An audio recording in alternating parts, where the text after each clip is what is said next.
Baik, bismillahirrahmanirrahim. Assalamualaikum warahmatullahi wabarakatuh.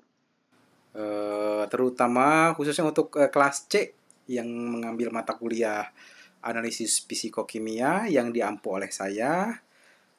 Sebelumnya saya minta maaf untuk pertemuan yang terakhir. Di pertemuan yang ketujuh tentang spektroskopi inframerah, saya tidak bisa tatap muka langsung karena kebetulan di hari Sabtu akan ada kegiatan yang mungkin tidak bisa saya tinggalkan. Mohon pengertiannya untuk kelas C. Nah, ini materi terakhir atau materi yang ketujuh sebelum teman-teman melaksanakan ujian tengah semester. Nah, untuk materi yang terakhir ialah spektroskopi inframerah. Nah, barangkali teman-teman kan sudah tidak asing istilah inframerah itu apa gitu ya. Sebelumnya di pertemuan-pertemuan pertama atau pertemuan yang kedua itu dibahas mengenai panjang gelombang beserta tingkat energinya ya. Nah, di sini ada beberapa panjang gelombang berikut energinya. Nah, dimulai dari X-ray di sini, kemudian ada ultraviolet, kemudian ada inframerah, ada gelombang mikro atau microwave, ada gelombang radio dan seterusnya. Nah, yang akan kita bahas kali ini ialah di mana gelombang inframerah itu akan dipergunakan untuk analisis senyawa kimia. Nah, tentunya di sini ada panah nih, ada panah.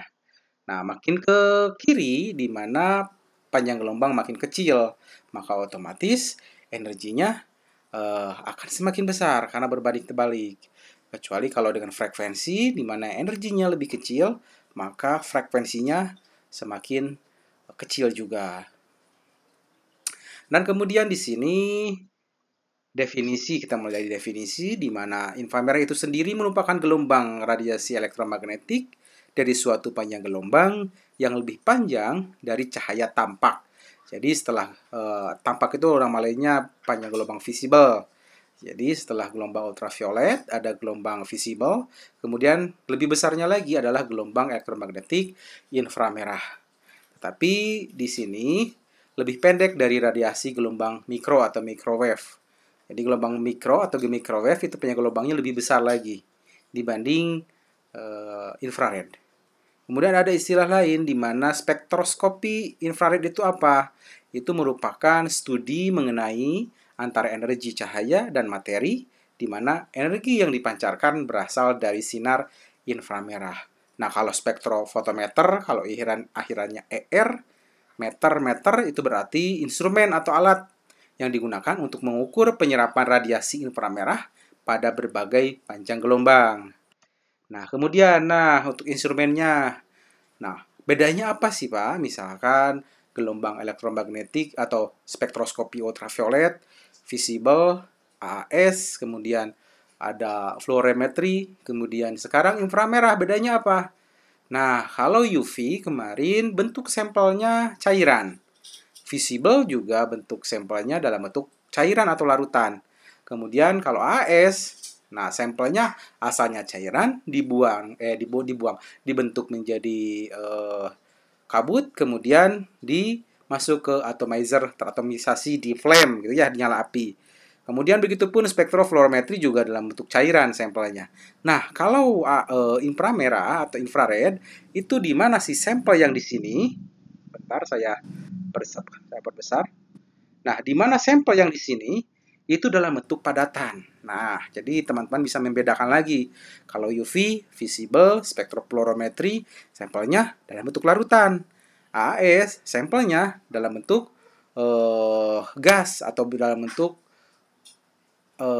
atomnya itu ion-ionnya itu teratomisasi di nyala api, di flame ataupun di plasma ataupun di elektrotermal. Tapi kalau kalau inframerah itu dalam bentuk padatan. Di sini ada NaCl plate. Nah, jadi dipres. Jadi si sampelnya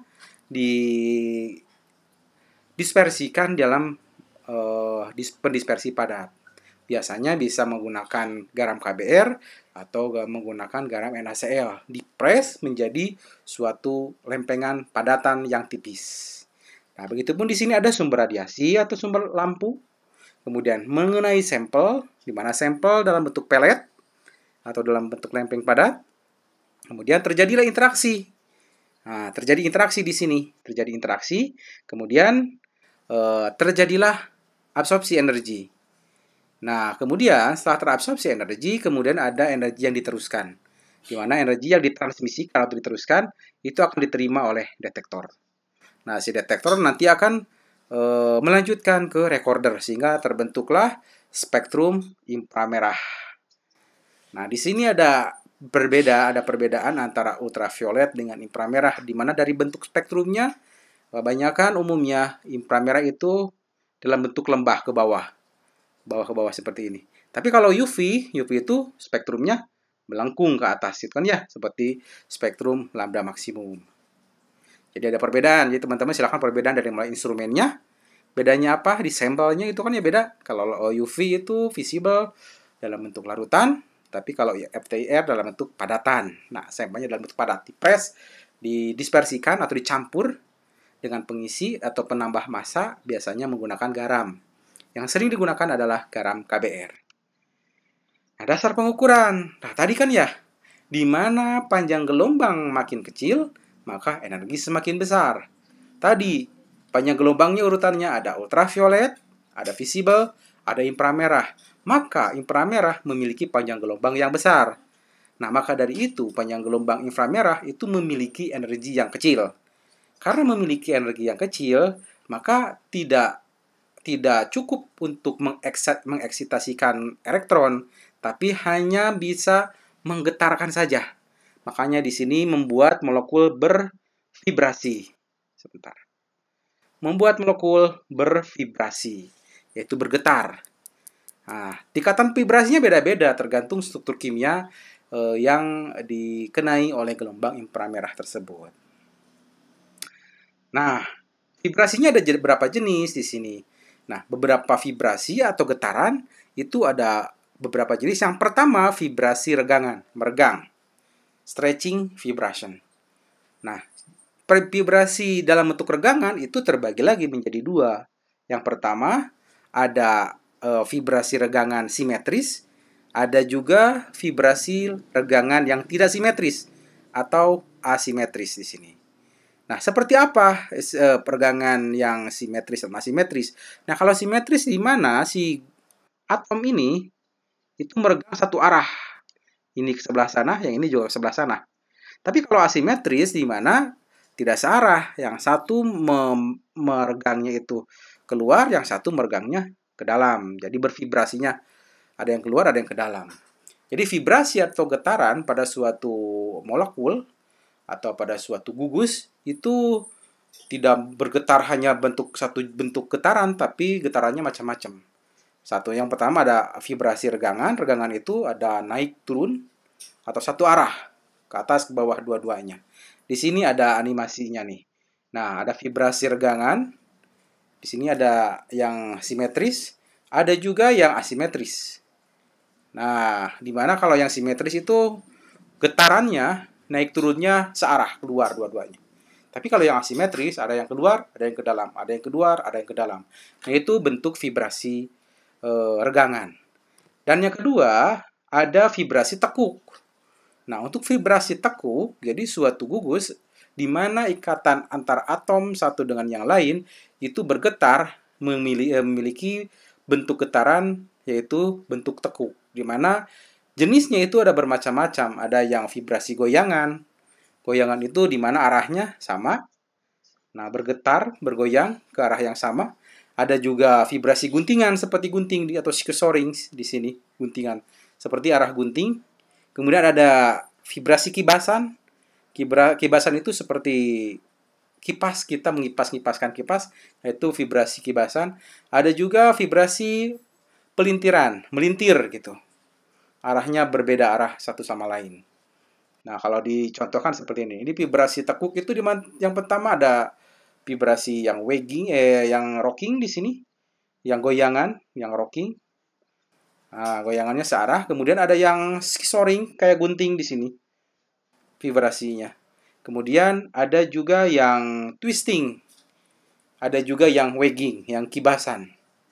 Kalau twisting itu satu ke depan, satu ke belakang, satu ke depan, satu ke belakang.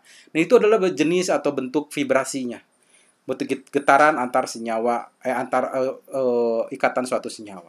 Nah, pada inframerah yang berlaku itu ikatan yang seperti apa?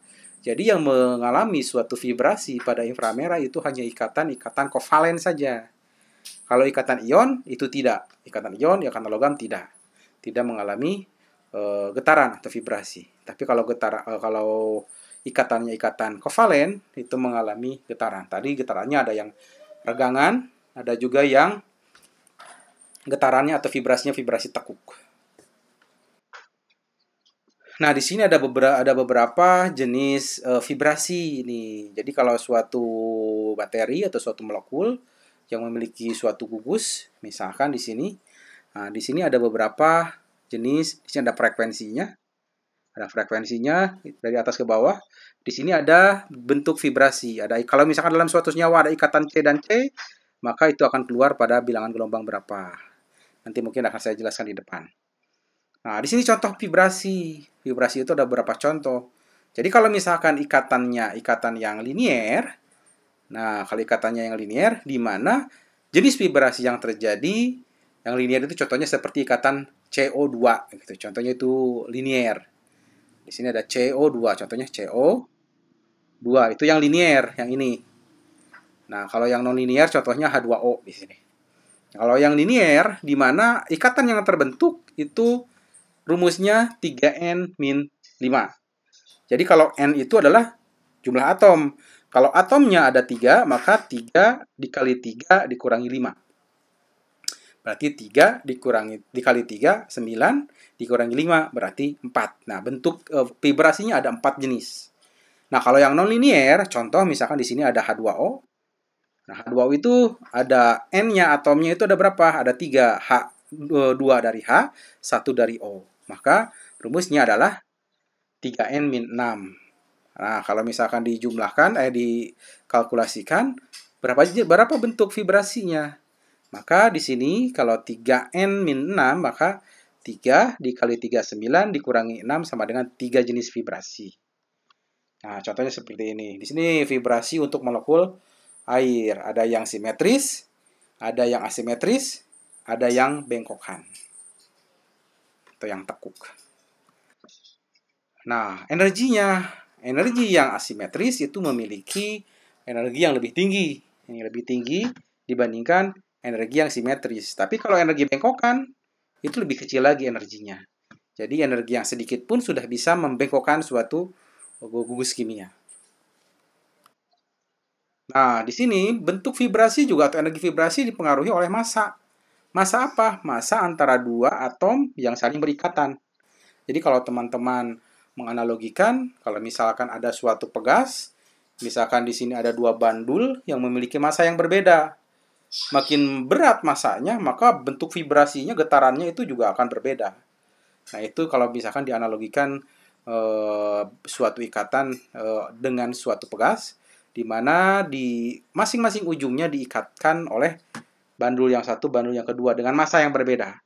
Makin berat massanya, maka otomatis vibrasinya juga akan semakin lambat. Dan begitu pun sebaliknya. Nah, maka di sini untuk vibrasinya di sini di mana dipengaruhi oleh nilai mu. Di mana nilai mu ini itu adalah hasil kali massa suatu atom yang satu dengan yang kedua dibagi hasil penjumlahan massa dari masing-masing atom tersebut. Jadi intinya makin kecil si mu ini, maka vibrasinya juga akan semakin besar. Dan begitu pun sebaliknya, jika mu-nya makin kecil, maka otomatis vibrasinya makin kecil juga.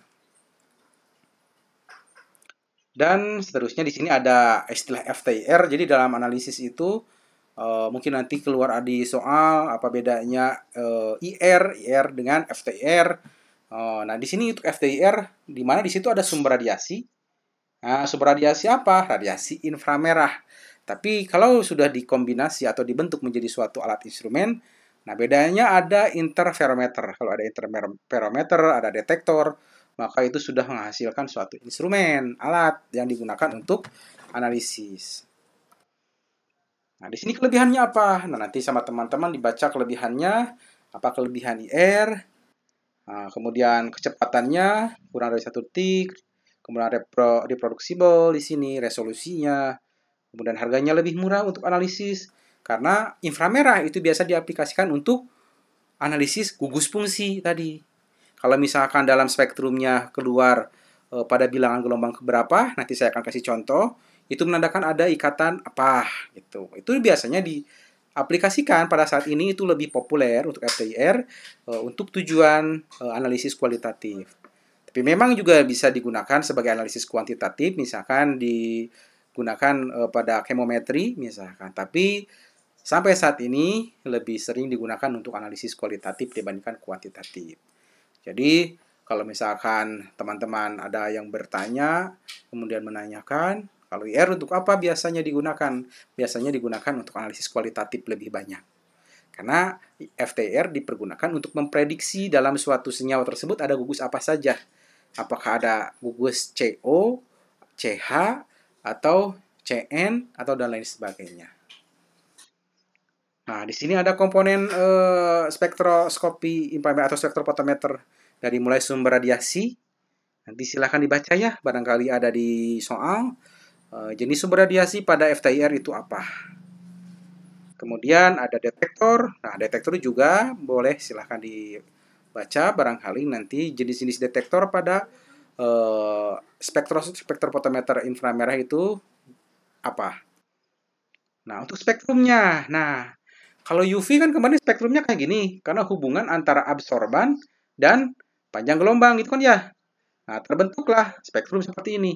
Nah, begitupun di FTIR atau di IR sendiri, di mana jika kurvanya dihubungkan antara absorban dan bilangan gelombang. Nah, kalau di FTIR itu bukan panjang gelombang lagi, tapi bilangan gelombang. Karena panjang gelombangnya besar-besar, jadi biasanya dicantumkannya bilangan gelombang di sini dalam satuan per sentimeter. Kalau UV kan nanometer itu kecil-kecil, panjang gelombang. Karena IR itu sudah besar panjang gelombangnya, biasanya dinyatakan dalam bilangan gelombang atau wave number.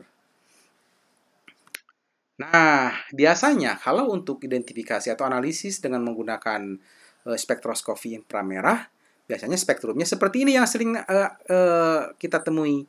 Jadi kalau teman-teman menemukan spektrum yang seperti ini, yang lembah ke sini ke bawah, nah biasanya itu adalah spektrum inframerah. Jadi kurva hubungannya antara wave number atau bilangan gelombang dengan transmitan. Nah, kalau UV kan absorban. Kalau FTIR biasanya bisa juga dengan absorban, tapi alangkah lebih sering menggunakan spektrum hubungan antara bilangan gelombang dengan transmitan. Jadi kurvanya ke bawah. Kemudian ada klasifikasi pitanya di sini. Ada pita yang kuat. Jadi kalau misalkan jumlah gugus tertentunya banyak, maka itu intensitasnya kuat. Kuat itu jika lembahnya lebih dalam lagi ke bawah. Ada juga yang medium yang ini, ada juga yang intensitasnya lemah. Nah, intensitas itu menunjukkan kan kalau di UV itu makin tingginya absorban, maka puncaknya juga akan makin ke atas gitu kan ya. Karena ini dalam bentuk transmitan, maka spektrumnya lembahnya jika intensitasnya tinggi makin ke bawah, makin curam ke bawah. Terus di sini ada inframerah ikatan, di sini ada yang strong, contohnya tadi yang kuat, ada yang medium, ada yang lemah. Kemudian di sini, nah, interpretasi inframerah. Mungkin di inframerah itu ada istilah-istilah, ada istilahnya di area fingerprint atau sidik jari ini. Nah, di sini di area fingerprint itu range-nya itu dari 600 sampai 1400-an. Dari 600 sampai 1400-an. Biasanya pada area ini itu menunjukkan adanya ikatan C dengan C, C dengan O, C dengan N. Nah, di sini contohnya, di sini area sidik jari dari 600 sampai 1400-an. Nah, di area ini itu dinamakan area sidik jari. Di mana contohnya misalkan di sini ada bilangan gelombang, misalkan bukan ada lembah yang terbentuk pada bilangan gelombang di sini. Oh, itu menunjukkan adanya CO. Nah, kemudian untuk selanjutnya ada daerah gugus fungsi. Daerah gugus fungsi itu dari 2000 sampai 4000-an. Dari sini sampai ke sini itu area gugus fungsi. Nah, dari area gugus fungsi tertentu misalkan di sini ada area OH, gugus fungsi OH, ada gugus fungsi CH, itu timbulnya pada bilangan gelombang 2000 sampai 4000-an. Nah, karena spektrumnya seperti ini dan kemudian masing-masing gugus itu memberikan respon pada bilangan gelombang tertentu, yang ini area sidik jari CO, ada CH, ada OH, maka si inframerah itu bisa diaplikasikan untuk tujuan analisis kualitatif. Jadi misalkan ada di sini nih netral butanol atau 1 butanol. Gugusnya seperti ini. Jika diukur dengan menggunakan FTIR, maka akan terbentuk spektrum seperti ini. Nah, spektrumnya di sini ada spektrum yang menunjukkan adanya CO, kemudian ada spektrum yang menunjukkan adanya CH, dan yang menunjukkan adanya OH yang ini.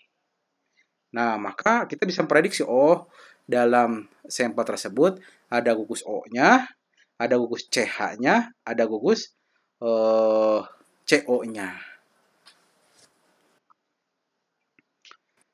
Kita lanjutkan. Nah, di sini contohnya yang CH itu strong pada bilangan gelombang berapa? Dari 2850 sampai 2970. Kemudian CH dari alkena misalkan.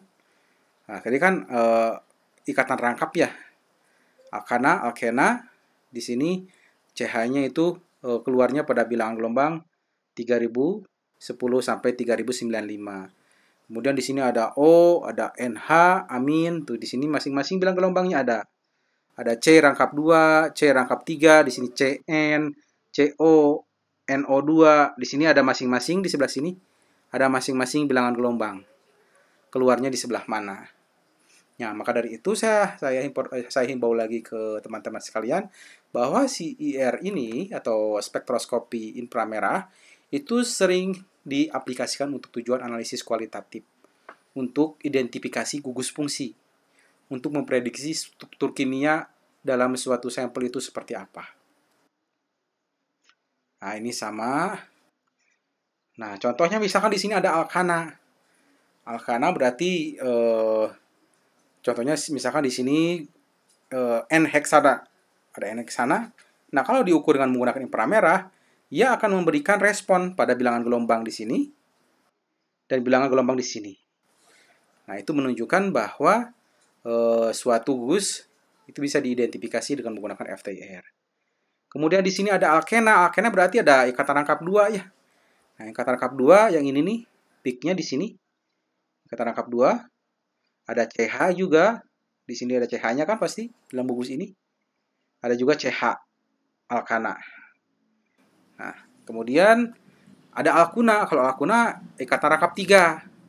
Nah, keluarnya di bagian sini di bilangan gelombang 2119. Nah, kalau di sini yang ini tidak ada. Tapi kalau untuk alkana yang ini ada. Kemudian di sini ada nitril, contohnya ada C rangkap 3 dengan N, itu keluar pada bilangan gelombang 2249. Nah, sisanya sama, ada CH, ada CC gitu kan ya. Itu masing-masing intensitasnya keluar. Kemudian ada butanol, tadi butanol sudah dibahas, ada CO, ada juga CH, ada juga OH, itu dari gugus ini. Keluarnya di bagian mana? Ada di daerah fingerprint, ada di daerah gugus fungsi. Dari 2000 sampai 4000, fingerprint dari 600 sampai 1400. Itu area fingerprint yang ini.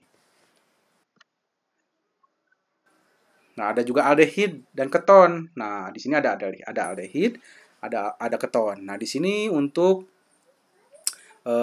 aldehid nih, aldehid. Ini aldehid. Ini yang ini ada keton. Nah, di sini ada CO, ada COH strange di sebelah sini. Nah, jadi metode FTIR ini dapat diaplikasikan untuk tujuan analisis kualitatif. Jadi bisa membedakan antara aldehid dan keton itu dilihat dari spektrum inframerahnya. Kemudian ada asam karboksilat di sini. Asam karboksilat rumus molekulnya rumus strukturnya seperti ini. itu akan menghasilkan respon CO pada 1711, ada CH, kemudian ada strength OH atau hidroksil di sini. Nah, kemudian ada amina, tadi amina itu ada N dan H. Di sini ada NH keluar, kemudian ada CH di sini. Nah, di gugus ini juga ada NH yang khasnya, ada CH. Ada juga amida. Kalau amida juga hampir sama, cuman lebih kuat di sini intensitasnya karena ikatan NH di sini. Kemudian ada CO di sini, CO dari yang ini, dan ada CH. CH dari gugus yang sebelah sini. Sebenarnya jadi bisa dipergunakan untuk prediksi struktur kimianya seperti apa. Nah, contoh misalkan ada suatu sampel, ada suatu spektrum, hasilnya seperti ini. Timbulnya di sebelah sini, timbulnya di sebelah sini, dan timbulnya di sebelah sini, serta di sebelah sini dan sebelah sini. Nah, itu ada dari hasil IR tersebut menunjukkan ada gugus apa saja. Ada CO, ada CH, ada CH alipatik. Nah, ada CH alipatik yang lebih kuat lagi, kemudian ada OH. Nah, berarti di sini kita prediksikan gugusnya seperti ini. Nah, penjelasannya ada di sebelah sini. Untuk preparasi sampel, kan kalau mau melakukan analisis itu kan sampel harus dipreparasi dulu ya. Preparasi dulu, seperti apa preparasinya? Jadi sampelnya ditimbang terlebih dahulu. Karena kualitatif itu sebenarnya kalau tujuannya kualitatif, jumlahnya tidak dibatasi gitu ya, mau banyak mau sedikit. Asalkan masih terdeteksi oleh instrumen gitu. Responnya itu masih bisa teramati. Nah, jadi ini alat yang digunakan untuk membuat pelet. Tadi kan sampelnya itu dalam bentuk padat. Jadi sampel dicampurkan dengan garam, garam NaCl ataupun garam KBr, kemudian nanti dipres. Nanti akan dipres, nanti akan menghasilkan suatu lempengan yang padat. Maka disebut pelet istilahnya. Nah, biasanya diameternya itu 2 mikrometer diameternya. Nah, untuk materi kali ini ya hanya segini. Nanti untuk ujiannya tidak terlalu banyak mengenai FTIR dan nanti akan lebih jelas lagi dijelaskan di sebelum praktikum FTIR. Nah, seperti apa sih yang dimaksud dengan analisis kualitatif dengan menggunakan instrumen inframerah? Nanti akan dibahas kembali di praktikum analisis fisikokimia modul spektroskopi inframerah. Nah, kurang lebihnya saya mohon maaf. Saya cukupkan sekian. Assalamualaikum warahmatullahi wabarakatuh. Untuk kisi-kisi dari FTIR tidak terlalu banyak seperti metode instrumen yang lainnya seperti UV, visible, AES nggak terlalu banyak, spektrofluoro. Tapi FTIR mah hanya sebatas seperti apa atau contoh dari sumber radiasi FTIR, detektornya seperti apa, kemudian metode ini diaplikasikannya untuk apa, apakah untuk tujuan kualitatif atau kuantitatif. Kalau kualitatif kan biasanya digunakan sebagai untuk memprediksi gugus fungsi suatu senyawa. Mungkin bisa dibaca dari slide ini, nanti slide ini akan saya share ke koordinator. Nanti boleh teman-teman dibaca slide-nya berikut dengan video penjelasannya. Terima kasih. Wassalamualaikum warahmatullahi wabarakatuh.